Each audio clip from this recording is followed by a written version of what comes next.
Hello friends, તમારું સ્વાગત છે મારા કિચનમાં. આજે આપણે બનાવીશું ફરસાણની દુકાન જેવી ઇન્સ્ટન્ટ કેળાની વેફર. આ વેફર તમે એકવાર બનાવી 15થી 20 દિવસ સુધી સ્ટોર કરી શકો છો. આપણે એકદમ ચટપટા મસાલાવાળી કેળાની વેફર ફરસાણની દુકાન કરતાં પણ સ્વાદિષ્ટ ઘરે જ બનાવીશું. જો તમે ક્યારેય કેળાની વેફર ઘરે ન બનાવી હોય તો એકદમ સસ્તી અને ચોખ્ખા તેલમાં ઘરે જ બનાવજો આ કેળાની વેફર. પહેલાં આપણે એના માટે ટેસ્ટી ચટપટો મસાલો બનાવી લઈશું. તો એક બાઉલમાં 1 ટેબલ સ્પૂન સંચળ, 1 ટીસ્પૂન મીઠું, તો રેગ્યુલર જે આપણે મીઠું ખાતા હોય એ મેં લીધું છે.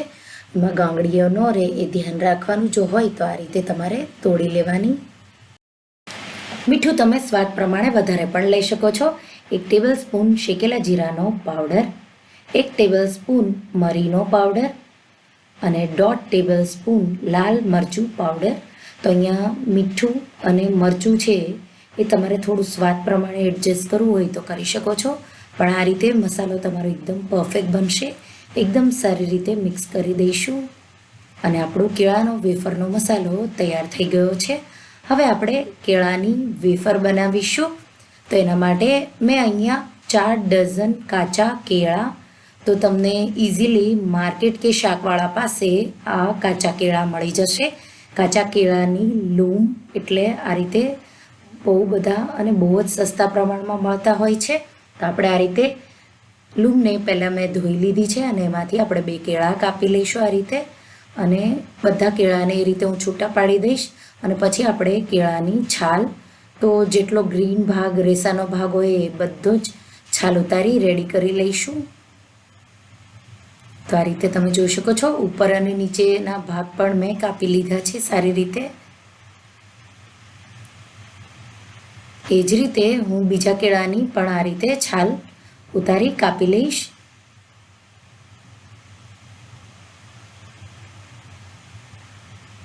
તમે જે પિલર આવે એ પણ વાપરી શકો છો.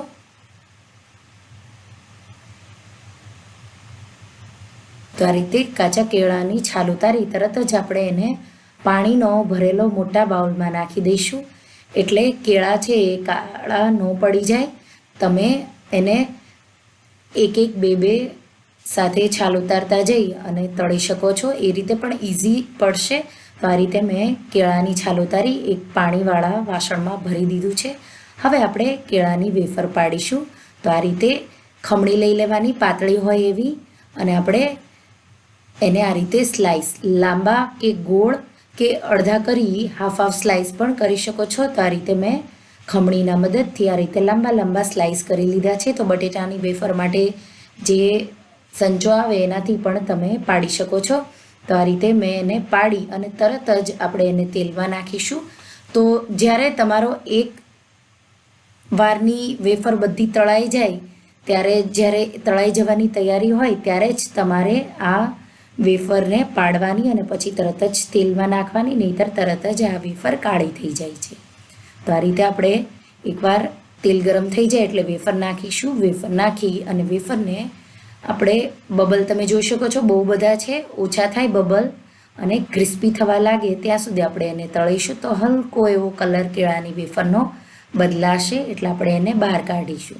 તો આ રીતે મેં એક સાઈડથી બીજી સાઈડ વેફરને ફેરવી લીધી છે. તો જો તમે મોટો તવો હોય અને એકસાથે વધારે તેલ નાખી અને તમે આ વેફરને તળી શકો છો.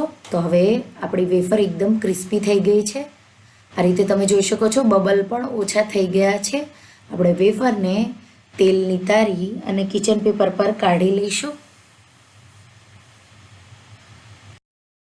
ખમણીના મદદથી તમે ગોળ ગોળ સ્લાઇસ કરીને પણ આ વેફર બનાવી શકો છો. તો આપણો એક આ કેળાની વેફરનો ઘાણ તૈયાર છે. હવે આપણે આ રીતે તમે જોઈ શકો છો મેં બીજી ગોળ ગોળ સ્લાઇસરના મદદથી જ એના પતિકા કરી લીધા છે. આપણે એને પણ તળીશું. તો બબલ ઓછા થાય ત્યાં સુધી તળવાની. તો તમે લાંબી લાંબી કે આ રીતે ગોળ શેપ, 2 રીતે તમારી વેફર બનાવી શકો છો. તો આ બબલ ઓછા થઈ જાય એટલે એને પણ હું બહાર કાઢી લઈશ. તો તમે જોઈ શકો છો ક્રિસ્પી કેળાની વેફર તૈયાર થઈ ગઈ છે. અને જ્યારે વેફર આપણી એકદમ ગરમ ગરમ હોય તરત જ આપણે એને કાઢી અને એની ઉપર થોડું તેલ પણ હોય છે એટલે તરત જ આપણે એના પર મસાલો છાંટીશું. તો જે મસાલો બનાવ્યો છે એ આ રીતે છાંટવાનો ફરતો ફરતો મિક્સ કરીશું.